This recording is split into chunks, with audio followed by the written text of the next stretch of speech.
Kalau Undang-Undang ITE tidak bisa memberikan rasa keadilan, saya akan minta kepada DPR untuk bersama-sama merevisi undang-undang ini, Undang-Undang ITE ini. Karena disinilah hulunya.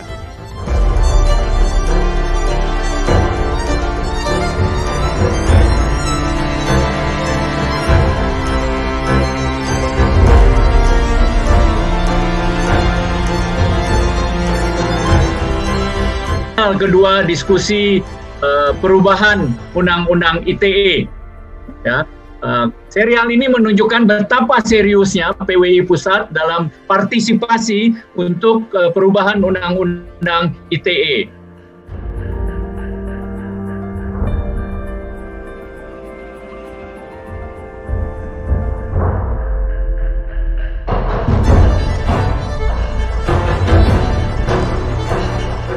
Pasal-pasal yang dianggap oleh masyarakat sebagai pasal karet, itu pasal 27 ayat 1 tentang muatan asusila secara online.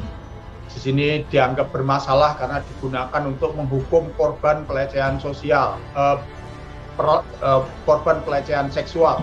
Berdasarkan berita di media ya yang kami dapatkan itu, seolah-olah seperti beberapa kasus itu seseorang dituntut secara berlapis, KUHP iya, ITE iya gitu. Nah sehingga semangat awalnya itu salah satu, tapi berikutnya ini menjadi masalah.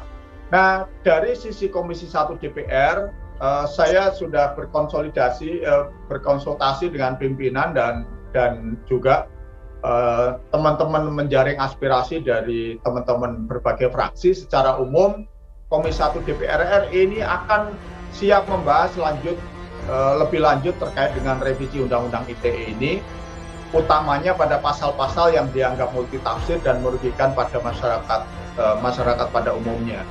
Nah, jika revisi dilakukan, maka Komisi 1 DPR RI akan mendorong pembentukan Undang-Undang ITE yang di dalam implementasinya itu memberikan rasa keadilan di tengah masyarakat. Pilihannya apakah nanti pasal-pasal itu dihapuskan dari undang-undang atau direvisi sehingga secara redaksional dari awalnya itu bisa ditarik-tarik menjadi pasal karet menjadi pasal yang tidak karet lagi, sehingga siapapun yang menjadi pelaksananya tidak tergantung siapa presidennya, tidak tergantung pada siapa kapolrinya. Nah, siapapun pelaksananya, penafsiran dari pasal-pasal itu tidak bisa kemana-mana kecuali yang dimaksud oleh pasal terkait itu. Nah, terakhir Komisi 1 DPR RI akan mendorong pembentukan Undang-Undang ITE yang adil dan mengedepankan semangat membersihkan ruang digital agar tetap bersih dan beretika.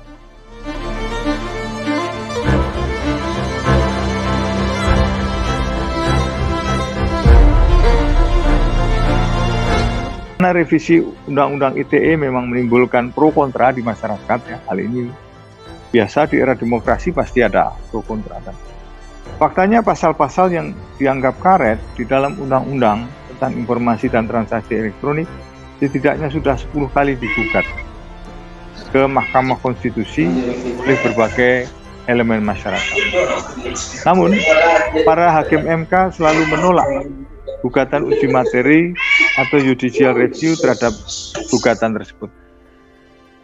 Dengan demikian, kehadiran Undang-Undang ITE harus dimaknai dengan cara yang lebih positif, karena apabila negara abai terhadap apa yang terjadi adalah hukum jalanan di ruang digital. Oleh sebab itu, informasi yang banyak merugikan kepentingan umum harus disumbat dan yang memiliki manfaat harus dibuka lebar-lebar. Semuanya bertanggung jawab, dan dengan adanya usulan dan pemikiran untuk perubahan Undang-Undang ITE ke depan menuju kondisi yang lebih sehat, kita semua akan dukung. Sepanjang semuanya adalah menjadi kesepakatan dan menuju ke arah Indonesia yang lebih baik.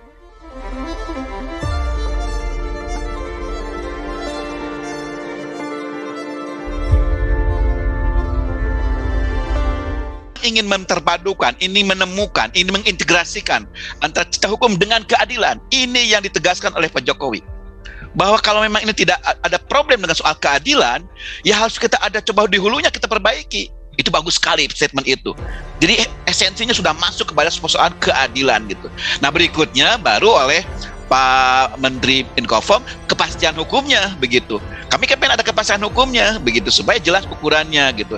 Tapi sisi lain masyarakat ya harus ada manfaatnya. Ngapain diubah kalau tidak ada manfaatnya? Ngapain kalau tidak ada kemaslahatannya? Gitu kira-kira sebagai bagian dari antitesanya. Dan kemudian ujungnya adalah moral tentunya. Kembali kepada penyelenggara begitu ya.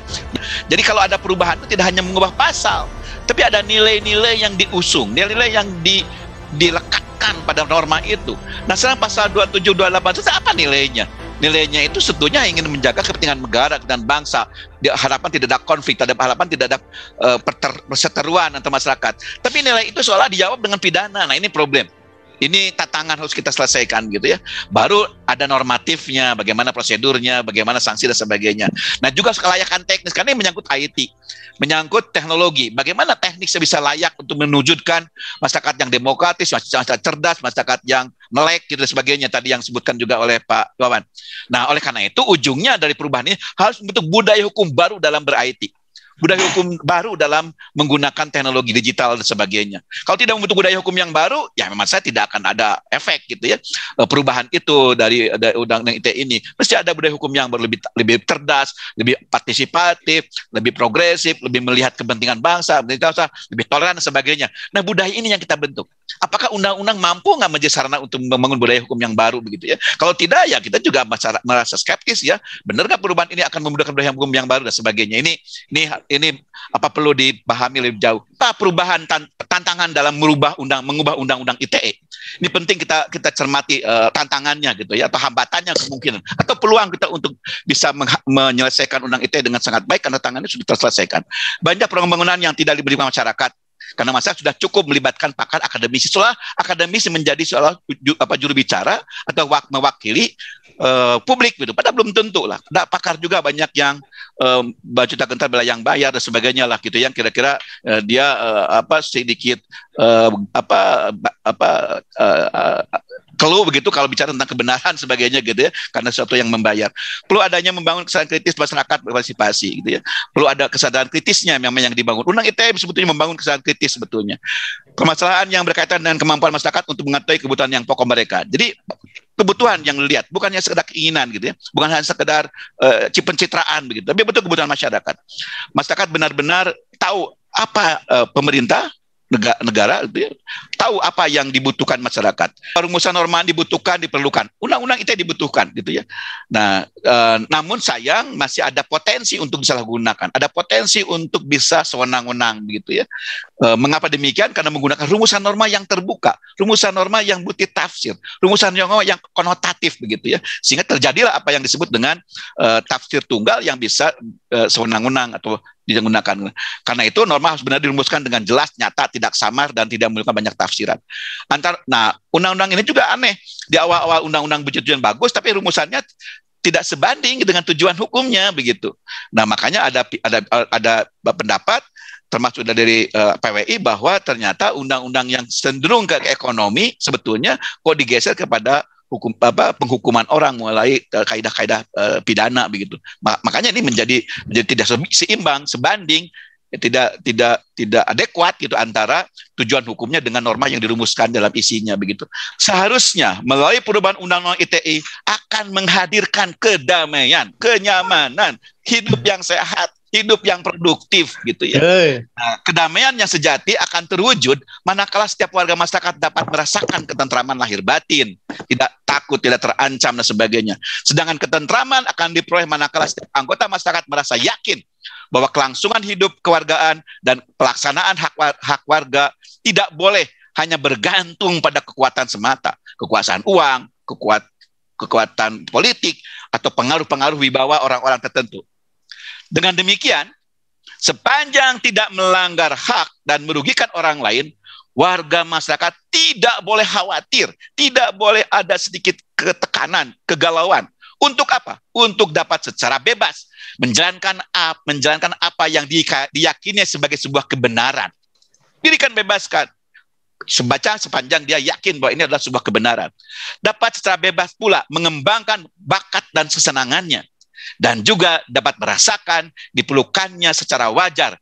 Berperi kemanusiaan, adil dan beradab, sekalipun pada waktu melakukan kesalahan. Ini hemat saya yang perlu diperhatikan dalam undang ITE.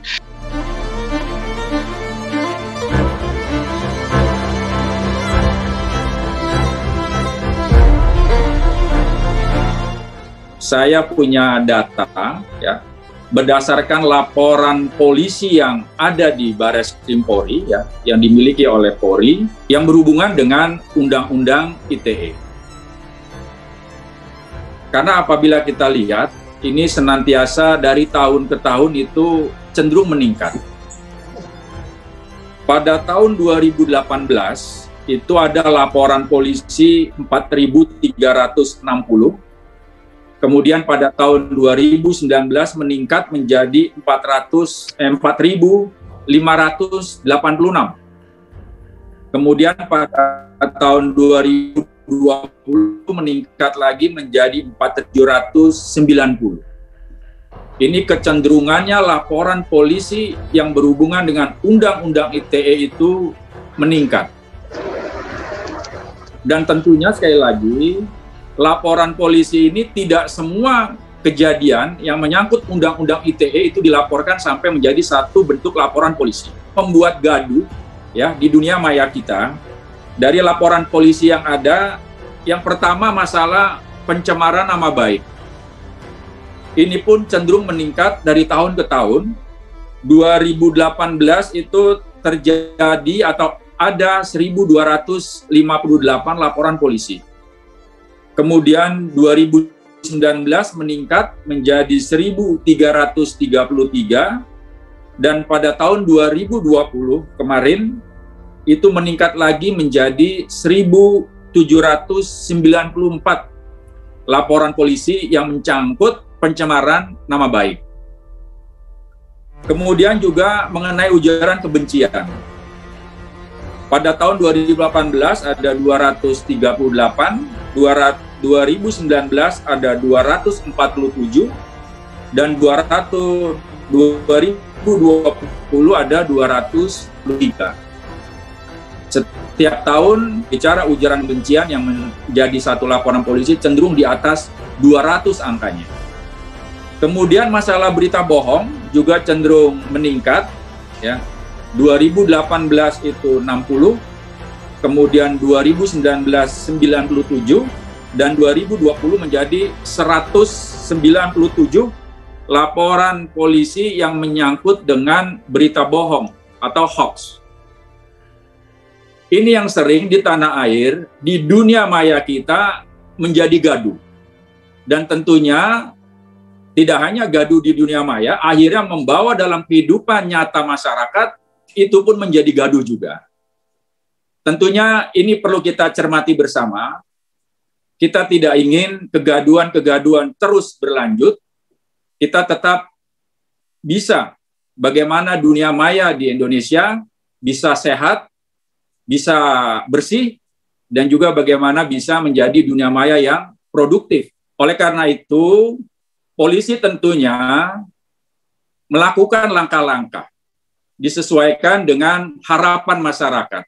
Keinginan Bapak Presiden dan yang sebagainya ini menjadi pertimbangan yang tentunya perlu dipahami oleh Polri dan harus segera mengambil langkah-langkah. Bagaimana mengedepankan sisi-sisi keadilan dengan mengedepankan upaya-upaya restoratif justice dan mengimplementasikan ultimum remedium sambil menunggu proses pengkajian maupun revisi daripada Undang-Undang ITE itu sendiri. Mudah-mudahan apa yang dilakukan oleh Polri bisa menjawab harapan masyarakat sehingga betul-betul implementasi daripada Undang-Undang ITE itu dalam hal penegakan hukumnya betul-betul dapat dirasakan keadilan oleh masyarakat di tanah air. Saya paham Undang-Undang ITE ini semangatnya adalah untuk menjaga ruang digital Indonesia agar bersih, agar sehat, agar beretika, dan agar bisa dimanfaatkan secara produktif. Tetapi implementasinya, pelaksanaannya, jangan justru menimbulkan rasa ketidakadilan. Oleh karena itu, saya minta kepada Kapolri agar jajarannya lebih selektif, sekali lagi, lebih selektif mensikapi dan menerima pelaporan pelanggaran Undang-Undang ITE. Hati-hati, pasal-pasal yang bisa menimbulkan multitafsir harus diterjemahkan secara hati-hati. Penuh dengan kehati-hatian. Buat pedoman interpretasi resmi terhadap pasal-pasal Undang-Undang ITE, biar jelas. Dan Kapolri harus meningkatkan pengawasan agar implementasinya konsisten, akuntabel, dan berkeadilan. Kalau Undang-Undang ITE tidak bisa memberikan rasa keadilan, ya saya akan minta kepada DPR untuk bersama-sama merevisi Undang-Undang ini, Undang-Undang ITE ini. Karena disinilah hulunya. Hulunya ada di sini. Revisi. Terutama menghapus pasal-pasal karet yang penafsirannya bisa berbeda-beda, yang mudah diinterpretasikan secara sepihak.